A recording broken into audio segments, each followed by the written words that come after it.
Howdy-ho, Andrew here. Welcome to the Onion Buns and welcome to another episode of Let's Talk Oilers. So, we got preseason happening. Exciting times. As of filming this, 15 more days till the puck drop. Woo-woo! But before we get to any of that, and we got some news for today actually, let's start off with the staple that I love so much. Let's make fun of the Toronto Maple Leafs. So, right off the bat, we got meetings of the colors in the Maple Leafs logo. Blue is offense, white is defense, and red is playoff series wins.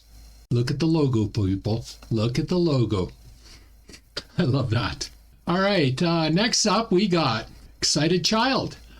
Finally! It's September, and that can only mean one thing. Yes, Toronto Maple Leafs bashing is back.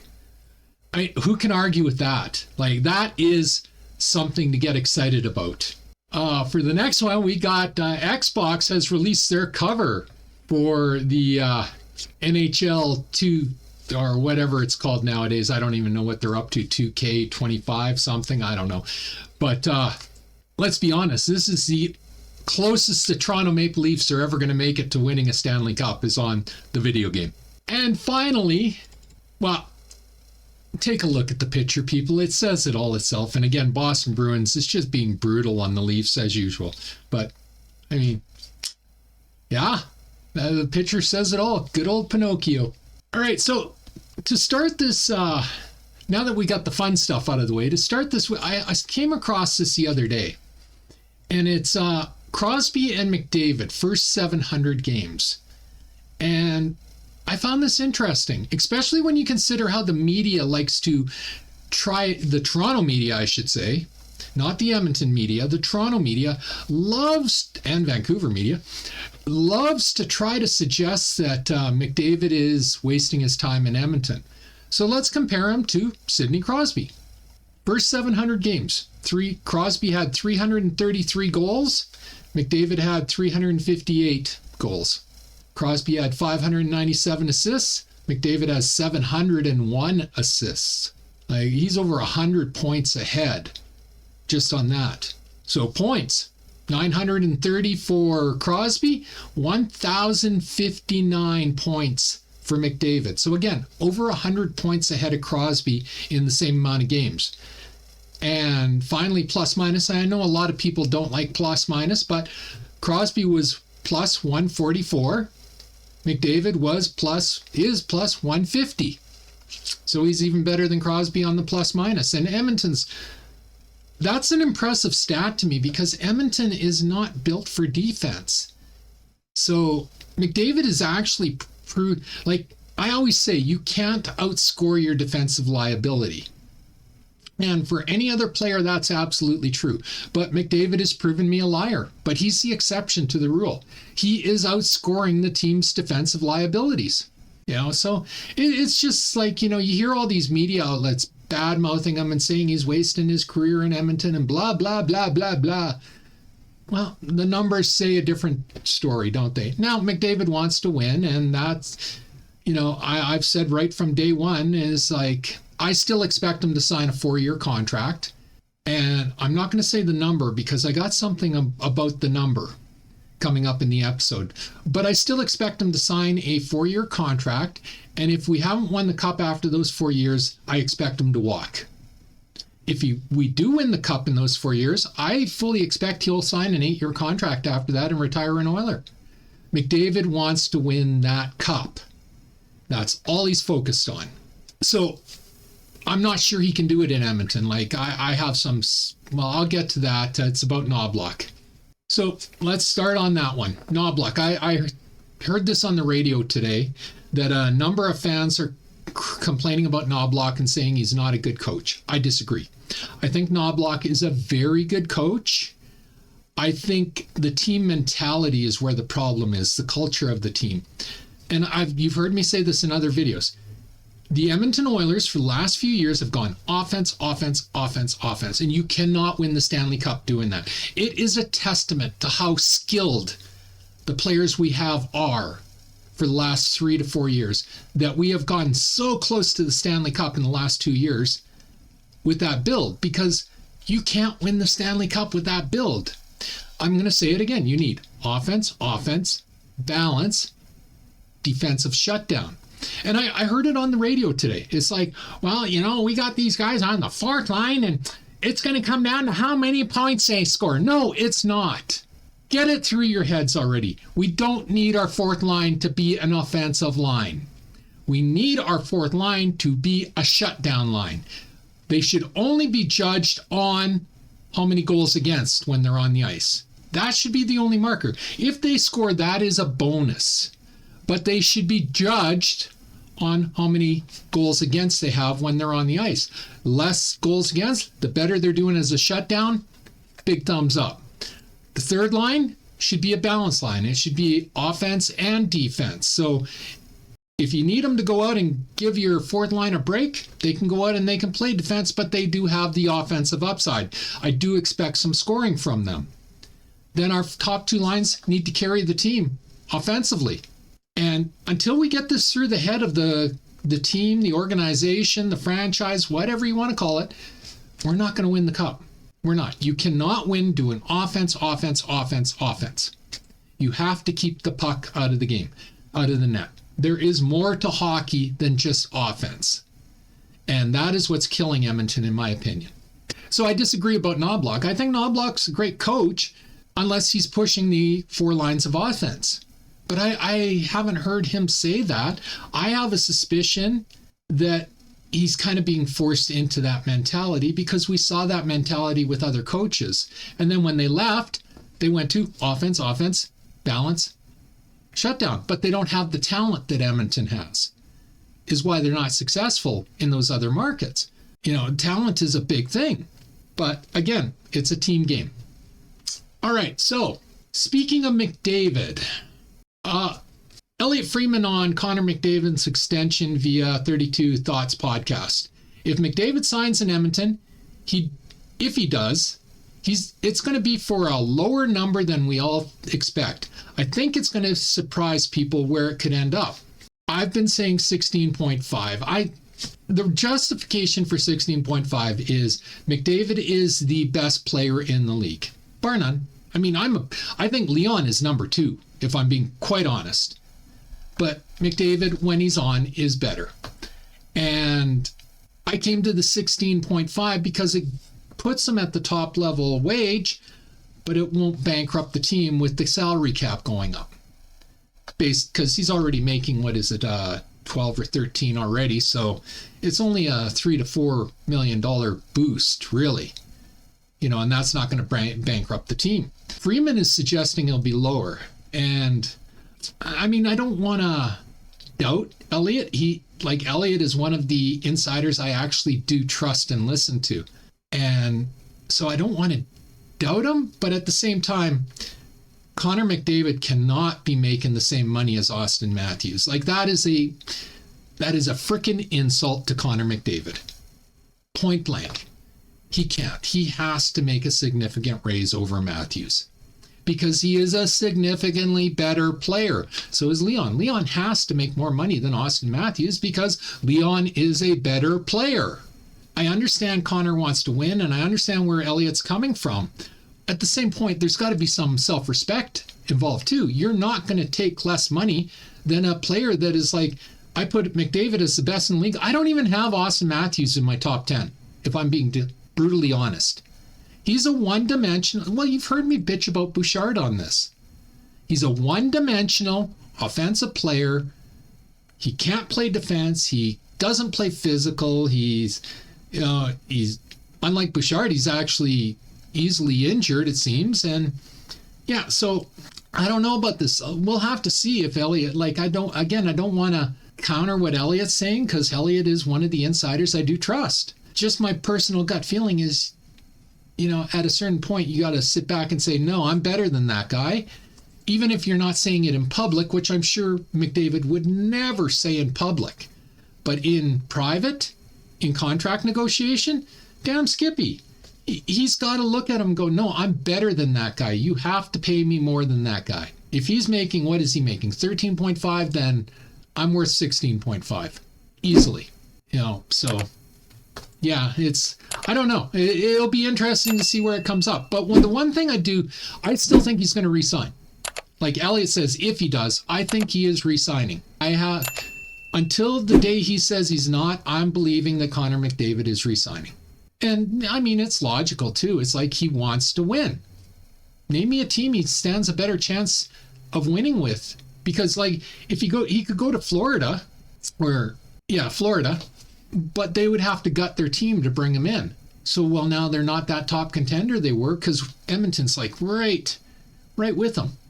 So his best bet at winning the Stanley Cup is the Edmonton Oilers right now. In 4 years' time, if he hasn't won, okay, then maybe it is somebody else. I'm not denying that for a second. But right now, it is his best bet is the Edmonton Oilers to win the Cup. So I do foresee him re-signing. It's taken longer than I'm comfortable with. It's taken longer than a lot of fans are comfortable with, but I still think he's going to re-sign. All right. We got a extension signing. Vasily Podkolzin has been extended 3 years at $2.95 million a year. I don't have a problem with that contract for him. I view Podkolzin as a third, fourth line player, but he's a good third, fourth line player, and he can play up on the second line with Leon because Leon loves this guy. So $3 million basically for that, I have no problem with that. He's tough. He's got grit, which if you've been watching any of my videos, I keep harping on. I want our team to be tougher. So he's got that.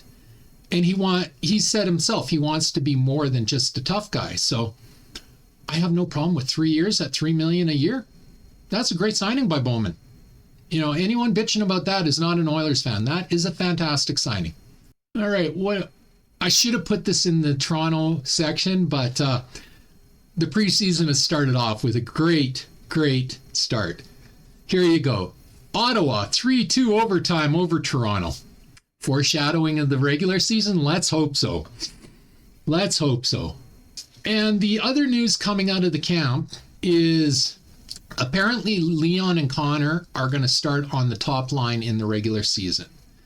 And what Chris Knoblauch had to say on the benefits of Leon Draisaitl playing on the same line with Connor McDavid. But with Connor and Leon playing together, it allows those three lines to stay in the game, play their regular shift more often, and they also get to play more to their identity. If you have a guy who maybe isn't a top six guy, but he is playing with Leon or Connor, you kind of have to play to a top six line identity, even if that isn't part of their game. And that's kind of how I view Podkolzin. Like, I know Leon loves the guy, but I still view Podkolzin as a third, fourth line player. Maybe more closer to a third line player, if I'm being honest. But the other thing about this that Knoblauch didn't talk on is Zach Hyman is injured, and he's not going to be ready for the first 15 games of the season. So that's kind of what Knoblauch is talking about. If you have to play a guy who's not ready for the top six in the top six, even if it isn't part of their game. And if you've watched my other videos, I don't want to see Savoy and Howard in the top six. I want them on the third and fourth line, and I want them to earn their way up. Now, it's looking less and less like Howard's going to be the one staying up, which is surprising to me because the Oilers made such a big deal, and all the media made such a big deal about Howard this and Howard that and Howard, rah, that I thought Savoy was going down. But thus far, Savoy has outplayed Howard this season, or this preseason, I should say. But I'm sure they're both going to get their games in the regular season at the start, and then I still say one of the two is going down. But it's kind of looking like it's going to be Ike Howard going down now, as it stands right now. But we'll see. I mean, Ike scored today in Winnipeg, so he's making a battle for it. But apparently, it's his other dimensions of his game that just aren't NHL ready. He's got the scoring touch, but it's his other aspects of his game. So going down to the farm very well might help him out. So speaking of the goal by Howard, I have it for you right here. I'm not going to be able to play the sound because it is copyrighted. So I won't have any of the play-by-play or the sound, but you'll get to see the goal.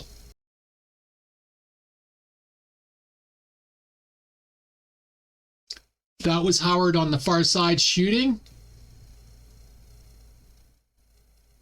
And here we go again. Boom, in the net. And that's his first goal as an Oiler. So, yeah, that was on TSN, and they're pretty anal about copyright, so I couldn't play the sound for it. So that was the clip that's going around. But yeah, it's he got his first goal against Winnipeg, so, you know, he's making a game for it. But from all the rumblings I'm hearing right now, it sounds like he's going to be the one that goes down, because the rest of his game just isn't quite up to NHL snuff yet. And that makes sense. He's coming out of college. College is a vastly softer, slower game than the NHL is. So going to the AHL really might help him out. So that's really all I have for you today. It's, you know, there was some news at least. We're starting to get some news happening. Again, the dull days of summer are starting to end, and we're starting to get some news. We're starting to get some excitement. And again, just so you know, what my plan is I watch every single Oilers game. Always have. And it's the absolutely only reason I subscribe to Sportsnet. And I'll be taking notes on every game, and I'll be giving you my feedback on every single game. And, you know, you're free to agree, disagree, tell me to shut the hell up, whatever. You know, it's all good. And yeah, so that's what I'll be doing. I'll be recapping every game. The Oiler video that you're watching today has been moved to Wednesdays. It's no longer going to be on Thursdays. I've moved it to Wednesdays. Unfortunately, I had to make room for some other videos that I do on my channel, but unfortunately with the censorship laws coming in, and I'm not going to talk about them on this channel because that's politics, and I don't do politics on the Oiler video, but because of those laws, I won't be able to do politics on YouTube anymore. So I've had to move those videos off to a different format. But that's why I had to move it to Wednesday, as I was opening up time for those videos, so it wasn't day after day of politics. It was like broken up. So that's why I'll be on Wednesdays now. Anyway, so I'll leave it on Wednesdays, and yeah, I hope everyone keeps watching. If you like the video, leave a like, a subscribe, and a share. I'm trying to grow my channel, and a like, a subscribe, and a share does me wonders, and I do appreciate it. It takes 1 second to subscribe, costs you absolutely nothing, helps me immensely. Just hit the subscribe button on the bottom of the screen. Always feel free to leave a comment. I encourage everybody to leave a comment. I got my first comment on one of my gaming videos the other day, and I was thrilled because it was a well-written, articulate comment, and I got to make another video completely off of his comment. And I would love to have an audience interaction on my channel for all my videos, not just my gaming videos, not just my Oiler videos, but all of my videos. Like that is my dream come true, is that we have the interactions, and that gives me content to keep making more content, because I love this stuff. This is, so people know out there, I am disabled. I have a hereditary spinal disease. Approximately 80% of my spine and my neck is fused naturally, not by surgery, just naturally. So I'm pretty immobile. I'm not in a wheelchair or anything like that, but I am pretty immobile. So I don't get to go out and talk to people all that much anymore. So that's why one of the reasons why I made this channel is this is me talking to you. And if you leave comments, that is you talking back to me, conversing, interacting. And I would love for that to become a norm on my channel. I really would. And as I said in my gaming video, there is no wrong opinion. There isn't. I have my opinions. You have your opinions. Give me your opinions. There is no wrong opinion. We may agree. We may disagree. It's all fine. As long as we're not being absolute assholes to each other, go ahead. Counter me. Disagree with me. Whatever. It's all good. So please come in, leave a comment. The other reason is not only does it get us interacting, but it really does help me with the YouTube algorithm and getting more eyes on my videos. That's how the algorithm works, is the more interactions from the viewership, meaning likes, shares, comments, the more the YouTube algorithm pushes my videos. So it's a selfish ask, but it's one I'm making all the same. So please. And as always, pew, pew, pew, and shit. Thanks for watching. Have a great day. Bye.